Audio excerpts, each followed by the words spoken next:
बिस्मिल्लाहिर्रहमानिर्रहीम अस्सलाम वालेकुम। आज का जो हमारा ऑपरेशन रिसर्च का जो मेथड है वो है fractional cut method.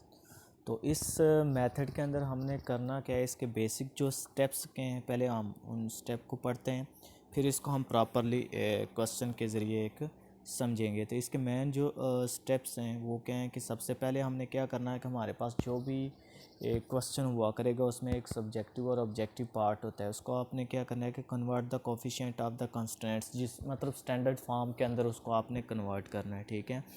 And the right hand side of the constraint equation with integer by multiplying with GCD of the denominator on both sides. ये हम सारा कुछ करते रहते हैं। उसके बाद जो सेकंड स्टेप है उसमें कहता है कि solve the procedure bye simplex method. मतलब वो कहता है कि सबसे पहले आपने इस क्वेश्चन को सिंप्लेक्स मेथड से सॉल्व करना है, ठीक है। If solution is in integer, अगर तो सारा सोल्यूशन हो जाता है इंटीजर फॉर्म में तो फिर ये प्रोसेस कंप्लीट है, फिर आगे मज़ीद इसे सॉल्व करने की ज़रूरत नहीं है। द प्रोसेस इज़ एंड, ठीक है। लेकिन if the solution is not integer, वो कहता है कि जो हमारे पास सोल्यूशन लास्ट पे आता है वो अगर हमारे पास इंटीजर ना हो, मतलब फ्रैक्शनल फॉर्म में आ जाए, define the cut.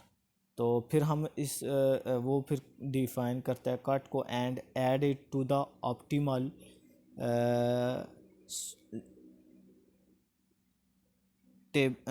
Tabular of the regular simplex method to solve the problem by dual simplex method. फिर वो कहता है कि अगर वो आपके पास सॉल्यूशन जो है वो इंटीजर फॉर्म में ना आए, मतलब फ्रैक्शनल फॉर्म में आ जाए जो लास्ट आपके पास सिंप्लेक्स मेथड लगाने के बाद, तो फिर आपने ये करना होता है कि आपने फिर इसको ड्यूल सिंप्लेक्स मेथड से सॉल्व करना है, ठीक है। और ड्यूल सिंप्लेक्स मेथड को लगा के उस फ्रैक्शनल फॉर्म को ख़त्म करना है। फ्रैक्शनल फॉर्म को ख़त्म करने के बाद उसको इंटीजर बनाना है, तो तब जाके इसका सॉल्यूशन कंप्लीट होगा। अब हमारे पास जब ये फ्रैक्शनल फॉर्म होगी तो फिर इसको फ्रैक्शनल कट में कैसे डिफ़ाइन करेंगे, तो आगे एक फार्मूला है वो आपने याद रखना है। ये यूज़ होगा जो भी फ्रैक्शनल फॉर्म में आपके पास एक सारी एक रो आ जाएगी, ये जो आपके पास आएगा, तो उसको ये फार्मूला क्या है, S I equal to summation J is equal to 1 से N F I J W J minus F आई।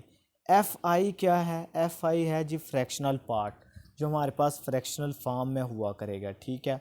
उसको रखा करेंगे एफ आई।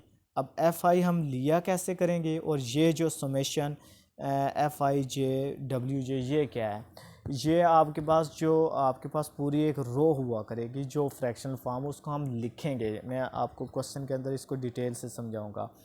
तो उसके अंदर आपने ये देखना होता है कि आपके पास अगर तो ये वो सारी जो आपके पास इक्वेशन है वो सारी अगर पॉजिटिव है, मतलब नेगेटिव नहीं है, तो फिर तो वो सारा उसी तरह आपने एज इट इज़ लिख देना है। अगर कोई नेगेटिव वैल्यू उस रो के अंदर आ जाती है जो आपने सारी एक ली होगी इक्वेशन सारी फॉर्म में रो वाली, तो वो नेगेटिव को आपने पॉजिटिव बनाने के लिए फिर ये यूज़ हुआ करेगा। तो पहले हम क्वेश्चन की जानिब चलते हैं, फिर हम इसको डिटेल से समझते हैं। तो हमारे पास क्वेश्चन है, वो कहता है कि find the integral solution of the following problem by fractional cut algorithm. तो उसने एक क्वेश्चन दिया है कि मैक्सिमाइज ऑब्जेक्टिव फंक्शन हमें दिया है z equal to 7x1 plus 9x2, और सब्जेक्टिव फंक्शन उसने दिया है -x1 plus 3x2 less than equal 6 और 7x1 plus x2 less than equal 35। x1 और x2 के हैं, दो नॉन नेगेटिव इंटीजर्स हैं, ठीक। अच्छा, first we solve by regular simplex method. Regular simplex या सिंप्लेक्स मेथड एक ही होता है वो। तो इसको सबसे पहले हमने क्या करना है, स्टैंडर्ड फॉर्म में कन्वर्ट करना है, ठीक है। तो मैक्सिमाइज फंक्शन वो आपने उसी तरह लिखा, और उसके बाद सब्जेक्टिव फंक्शन को आपको पता है कि अगर लेस दैन इक्वल हो तो कंस्ट्रेंट, फिर हम इसके अंदर स्लैक वेरिएबल को ऐड करते होते हैं। तो ये -x1 plus 3x2 plus x3 हमने ऐड कर दिया इक्वल टू 6, मतलब इन कंस्ट्रेंट को इक्वेशन में, इनइक्वालिटीज़ को इक्वेशन में कंप्लीट करना होता है। तो 7x1 प्लस x2 ये लेस दैन इक्वल है, तो इसमें भी हमने स्लैक वेरिएबल को ऐड कर दिया, तो ये क्या आ जाएगा, प्लस x4 इक्वल टू 35। तो x1 x2 x3 are positive integer हमने रख लिए। इन टेबुलर फॉर्म, तो ये टेबुलर फॉर्म आपको बनानी आती है। ये x1 x2 x3 x4 ऊपर लिखते होते हैं। इधर आप जो ज़ीरो लिखते हैं सबसे पहले, फिर उसके बाद ये जो आप सेलेक्ट वेरिएबल जिनको हमने ऐड किया था वो इधर हम लिखते होते हैं बेसिक फॉर्म में। तो ये x3 और x4 इधर आ जाएगा, ठीक है। और ये सॉल्यूशन और ये रेशो हमने लिख लिया। अब सबसे पहले हमने ज़ीरो को लिखना, तो ये एक्स के साथ आपको पता है ये -7। ये आप सिंपलेक्स मेथड आपको आता है सारा, वही सारा मेथड हमने इसके अंदर यूज़ करना है, ठीक है। तो ये सारा हमने लिख लिया, ये आपको लिखना आता है, ये सारा आप पढ़ चुके हैं सारा। तो आप सबसे पहले हमने सिंपलेक्स मेथड, अब मैक्सिमाइज़ हो तो आप क्या करते होते हो कि ज़ीरो के अंदर मोस्ट नेगेटिव वैल्यू जो होती है उसको आपने सेलेक्ट करना होता है। इसी तरह अगर आपके पास फंक्शन आ जाए सिंपलेक्स मेथड के अंदर मिनिमाइज, तो फिर आप मोस्ट पॉजिटिव वैल्यू देखते होते हैं। तो यहाँ हमने सिंपलेक्स मेथड लेकिन मैक्सिमाइज है, तो मोस्ट नेगेटिव वैल्यू हमारे पास क्या है, -7 और -9 है। तो इनमें दोनों में मोस्ट नेगेटिव क्या है हमारे पास, -9। तो -9 वाला आपने कॉलम सेलेक्ट कर लेना है। अब इसके एलिमेंट्स को सॉल्यूशन के अंदर हमने क्या करना होता है, डिवाइड करना होता है। मतलब 0 डिवाइडिंग -9, उसके बाद 3 डिवाइडिंग 6 और 1 डिवाइडिंग 35। तो इन्फिनिटी और नेगेटिव को हमने नहीं देखना होता है सॉल्यूशन के जो रेशियो बनती है, हमने देखनी होती है रेशियो पॉजिटिव और स्मॉलेस्ट। 3 को 6 पे डिवाइड किया तो 2 आया, 1 को 35 पे डिवाइड किया 35, तो स्मॉलेस्ट रेशियो क्या आ गई, 2। तो फिर आपने ये जो आपके पास एलिमेंट है ये आपके पास सिलेक्ट हो गया। इसको आपने गॉस जॉर्डन मेथड से सॉल्व करना होता है। इसको 1 बनाते हैं और इसके ऊपर 0 और इसके नीचे 0 बनाने होते हैं। तो ये मैं सिंपलेक्स मेथड को आप रिपीट नहीं करूँगा क्योंकि ये आपने प्रीवियस पढ़ के आए हुए हैं। तो सिंपलेक्स मेथड जब हम लगाएंगे ये सारा क्वेश्चन, तो आपके पास लास्ट पे सॉल्यूशन जो है ना वो इंटीजर फॉर्म में नहीं आएगा। देखो हमने सारा सिंपलेक्स मेथड इसके अंदर कंप्लीट किया, तो मेरे पास सॉल्यूशन क्या आ रहा है, 63 आ रहा है, 7/2 और 9/2। ये तो इंटीजर बन गया जी, लेकिन ना तो मेरे पास x2 इंटीजर फॉर्म बना है और ना मेरे पास x1 इंटीजर फॉर्म बना है। ये दोनों के दोनों क्या है, फ्रैक्शनल फॉर्म है। अब फ्रैक्शनल फॉर्म है तो इसको आपने मज़ीद सिंप्लीफाई करना है। तो इसको हम कैसे लिखते होते हैं, 3 × 1/2, मतलब 2 को 3 से मल्टीप्लाई करें, 6 + 1 कितना आता है, 7। इसको सिंप्लीफाई कहते हैं 4 × 1/2। अब ये जो आया ना 1/2 1/2, ये होता है FI, जो मैंने आपको बताया था पहले। FI हमेशा आपने लेना होता है मैक्सिमम, लेकिन यहाँ पे 1/2 इधर भी आ रहा है, 1/2 इधर भी आ रहा है, तो दोनों में क्या आ रहा है, पॉजिटिव, दोनों में एक जैसा आ रहा है। तो फिर आपकी अपनी मर्ज़ी होती है जौन सा मर्ज़ी। अगर यहाँ पे आता मतलब 3 × 1/3 आ जाता है, या इधर आ जाता 3 × 1/2 आ जाता है, तो दोनों में पॉजिटिव, दोनों में मैक्सिमम कौन सा होगा, 1/2 वाला। जो बड़ा होगा वो FI आपने लेना होता है। तो वो फार्मूला मैंने आपको बताया है कि वो क्या है, SI = समेशन J = 1 से n FIJ WJ - FI। ये फार्मूला यूज़ करना, और FI हमने मैक्सिमम लेना होता है फ्रैक्शनल पार्ट के अंदर।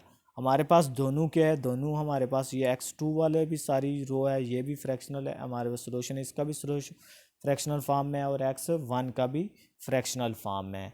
तो हमने फिर क्या किया कि अब आपने क्या करना होता है कि FI जो है वो मैक्सिमम लेना होता है। तो दोनों में फ्रैक्शनल फॉर्म में हमारे पास एक जैसा है, तो फिर हमारी अपनी मर्ज़ी होती है जो सा मर्ज़ी हम चूज़ कर लें। तो हमने फिर क्या किया, ये जो x2 वाली रो है ये सारी मैंने लिख ली। तो ये x2 क्या है, x2 यहाँ पे तो ये 0 था, 0x1 + x2 + 7/22 x3, फिर उसके 1/22 x4 = 7/2। तो 7/2 को मज़ीद हम कैसे लिखते होते हैं, 3 × 1/2। तो ये 1/2, तो 3 + 1/2। अब देखो ये सारी हमारे पास रो है।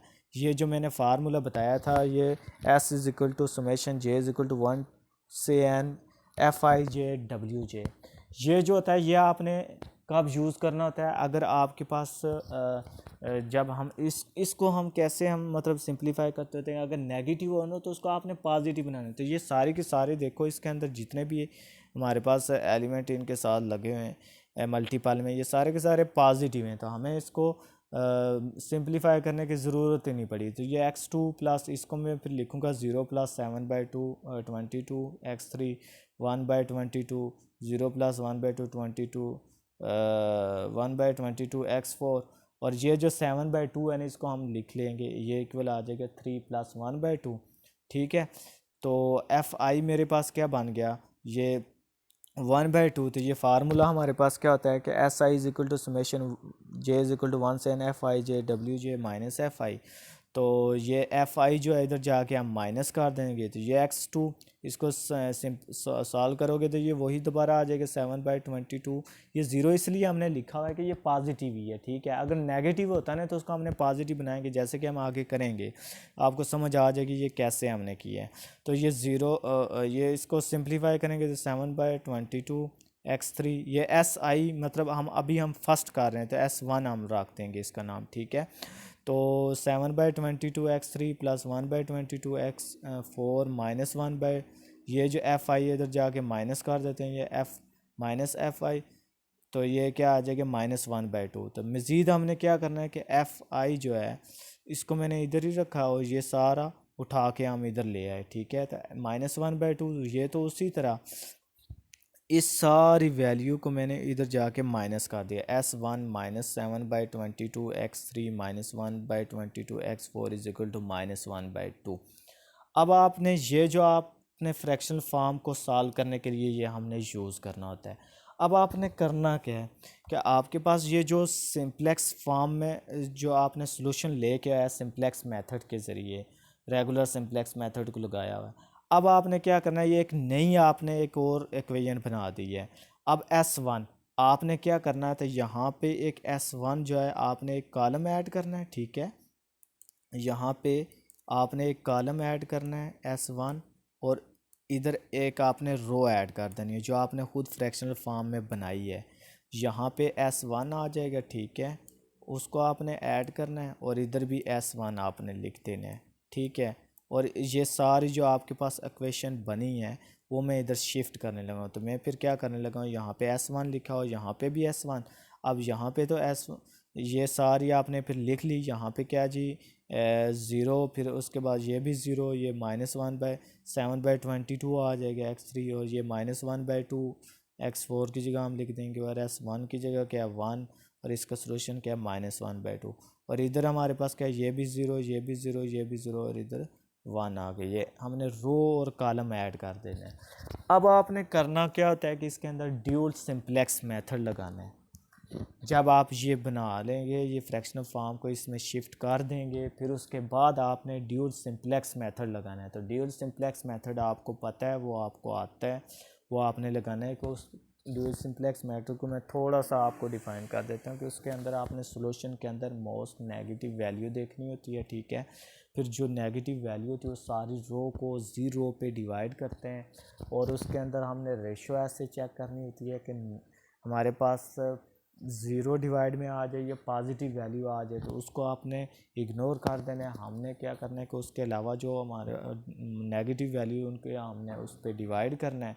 और मैक्सिमाइज़ होता है, एब्सोल्युटली चेक करते हैं, मिनिमाइज़, ये आपको पता है स्मॉलेस्ट रेशो हमने देखनी होती है पॉजिटिव फॉर्म। तो मैंने फिर क्या किया कि इसके अंदर ड्यूल सिंप्लेक्स मेथड लगाया, तो हमारे पास सोल्यूशन के अंदर मोस्ट नेगेटिव वैल्यू क्या, -1/2। अच्छा, तो ये मैंने आपको बता दिया है कि मोस्ट नेगेटिव वैल्यू आपने देखनी है, तो -1/2 थी। इस रो को आपने ज़ीरो पे डिवाइड करना है और इग्नोर कर देना है कि हमेशा ज़ीरो और पॉजिटिव वैल्यू को हम डिनोमिनेटर में इग्नोर कर देते हैं ड्यूल सिंप्लेक्स मेथड के अंदर। तो ये वाली इस पे डिवाइड होगी और ये आपस में डिवाइड होंगे। तो इन दोनों को जब हम डिवाइड करेंगे तो आपके पास एक में आएगा -8 और एक में आएगा -30। तो एब्सोल्युटली चेक करेंगे तो ये -8, ये जो है स्मॉलेस्ट रेशियो होगी इसकी निस्बत। ठीक है, तो फिर हमने क्या करना होता है कि वो आपके पास हमारे पास फिर कौन सा फिर सेलेक्ट हो जाएगा, जो 28 वाली जो आपके पास थी, ये 28/11 डिवाइडिंग -27/22 2, तो ये आपके पास सिलेक्ट हुआ, ठीक है। इसको आपने क्या करना है, आप 1 बनाना है। आगे उसी तरह ये 1 बनाएंगे और इसके ऊपर आपने क्या कर देना है, 0 0 गॉस जॉर्डन मेथड लगा देना है। तो ये 1 हमने बनाया, इसके ऊपर आपने क्या कर देना है, 0 0। तो ये आपने रो ऑपरेशन आपने लगाना है और ये आप कर लेते हैं सारा। तो ये करने के बाद आपके पास ये जो x2 होगा ये आपके पास इंटीजर बन जाएगा। अभी भी देखो हमारे पास सारा सॉल्यूशन इंटीजर फॉर्म में नहीं बना है।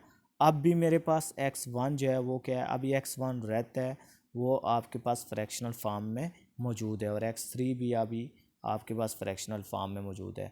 अब देखो ये मेरे पास है, एक आएगा 4 × 4/7 और एक है 11/7 है ना, तो इसको हम लिख सकते हैं 1 + 4/7। तो देखो अब फिर हमने एफ आई देखना होता है, तो एफ आई, क्योंकि एफ आई से हमने चेक करना होता है कि कौन सी रो आपने सेलेक्ट करनी है। अब भी देखो हमारे पास ये भी क्या है, 4/7 है और ये भी 4/7 एक जैसा आ रहा है, तो आपने दोनों में से कोई एक सिलेक्ट कर लेने। अब मैं x1 वाली सारी रो सेलेक्ट करने लगा हूँ। तो ये फिर हम क्योंकि the solution is still in non integer, ये मैंने आपको बता दिया सारा कुछ। तो एफ आई जो आपके पास होता है वो मैक्सिमम 4/7 ही है, तो सो कंसीडर इक्वेशन 1। तो इक्वेशन 1 को हम लिख लेंगे, वो क्या है 1, ये x1, ठीक है, फिर 0x2, फिर 0x3, फिर 1/7x4, फिर -1/7 s1 और 4 × 4/7 इक्वल आ जाएगा, ठीक है। तो ये 4 + 4/7 आ गया, ये सारी मैंने इक्वेशन लिख दी। अब वही फार्मूला आपने लिखना होता है, तो इसमें अब ये देखो ये तो पॉजिटिव है, इसमें मैं क्या लिखूँगा 0 + 1/7। अब ये आ गया नेगेटिव, इसको आपने पॉजिटिव बनाने के लिए उस फ्रैक्शनल फॉर्म का फार्मूले को यूज़ करना होता है। -1/7 को आपने पॉजिटिव कैसे लिख सकते हैं, कैसे लिख सकते हैं, -1 + 6/7 करूँ तो फिर ये क्या बन जाता है, ये पॉजिटिव हो जाता है। इसी तरह अगर आ जाए मेरे पास -1/8, तो मैं फिर कैसे लिखूँगा, -1 + 7/8 लिखूँगा। उनको मैं एलसीएम लूँ तो मेरे पास क्या आ जाएगा, -1/8। इसी तरह इधर मैं एलसीएम लूँ तो -1/7। तो हमने फिर क्या करना है, तो ये -1 + 6/7 × s1 = 4 + 4/7। अब आपने नेगेटिव जो वैल्यू होती है उसको आपने हमेशा छोड़ देना होता है, सिंगुलर टर्म और नेगेटिव वैल्यू को आपने छोड़ देना है। तो हमने फ्रैक्शनल फॉर्म में सारी वैल्यू लिख देनी, ये x1, ठीक है। अब आप वो फार्मूला होता है S2 होता है ना, एस आई जो है, S I equal to summation J is equal to 1 से, पहले हमारे पास S1 हमने रखा था, अब हमारे पास आ जाएगा S2। तो S2 इक्वल आ जाएगा 1/7x4, 6/7 S1, और ये इधर प्लस हो रहा है, इधर जाके माइनस कर देंगे, -4/7। हमने सिंगुलर टर्म को निगलेक्ट कर देना है। यहाँ पे सिंगुलर टर्म 0 है, यहाँ पे -1 है और यहाँ पे 4 है। इसको आपने नहीं लिखना, हमने सिर्फ फ्रैक्शनल फॉर्म वाली वैल्यू को इधर लिखना है। अब उसके बाद मज़ीद हम इसको कैसे लिख सकते हैं, ये सारी वैल्यू इधर जाके माइनस कर दीजिए। S2 -1/7x4 -6/7 S1 equal to -4/7। अब आपने फिर क्या करना है कि इसी तरह जैसे आगे आपने किया क्वेश्चन के अंदर, अब फिर मैंने क्या करना है कि इसके अंदर एक रो और एक कॉलम फिर ऐड कर देने। इधर एक हमने रो और एक कॉलम हमने ऐड कर देने, ठीक है। एक रो और एक कॉलम आपने, मतलब S2 अब इधर भी S2 आ जाएगा और इधर भी S2 आ जाएगा, ठीक है। उसको आपने लिख देने। तो इधर हम जब लिखेंगे तो ये S2 मेरे पास इक्वेशन है, ये आ जाएगा 0 0, ये 0 यहाँ पे इसके साथ है, -1/7x4 और -6/7x S1 के साथ जो है, और ये इक्वल आ जाएगा -4/7। अब आपने फिर इसको सॉल्व करना है ड्यूल सिंप्लेक्स मेथड्स, और इधर S2 क्या आ जाएगा, ये जो आपने ऐड किया कॉलम और इधर रो, ये 0 0 0 0 और 1 आ गया, ठीक है। तो by applying dual simplex method आपने सोल्यूशन के अंदर मोस्ट नेगेटिव वैल्यू चेक करनी, वो है मेरे पास -4/7। फिर आपने इस रो को 0 पे डिवाइड करते होते हैं, और स्मॉलेस्ट रेशो आपने देखनी है, मैक्सिमाइज में एब्सोल्युटली स्मॉलेस्ट वैल्यू रेशो, और डिनोमिनेटर के अंदर अगर 0 और पॉजिटिव वैल्यू आ जाए तो उसको आपने रेशो के अंदर कंसीडर ही नहीं करना। तो हमारे पास जब आप चेक करेंगे तो -1/7 आएगा, ठीक है, ये स्मॉलेस्ट वन है। इसको फिर आपने गॉस जॉर्डन मेथड से सॉल्व करना, मतलब इसको 1 बनाना है और इसके ऊपर क्या कर देना है, 0 0 कर लेना है, रो ऑपरेशन लगा देना है, ठीक है, एचेलॉन फॉर्म जो होती है। तो ये 1 बनाया, इसके ऊपर 0, इसके ऊपर 0, जब आप रो ऑपरेशन लगाएंगे तो आपके पास लास्ट पे ये सारा सोल्यूशन जो है वो इंटीजर फॉर्म में आ जाएगा। तो so the table sheets and the integral solution, तो सोल्यूशन हमारा सारा इंटीग्रल फॉर्म में आ गया, ठीक है, इंटीजर में आ गया। तो hence the optimal solution is x1 is equal to 4, x2 is equal to 3 और z इज इक्वल टू 55। तो इस तरह फिर हमारा क्वेश्चन सॉल्व हो जाया करेगा। तो आई होप सो इस क्वेश्चन की समझ आ गई होगी, अगर ना समझ आए तो फिर भी आप मज़ीद पूछ सकते हैं।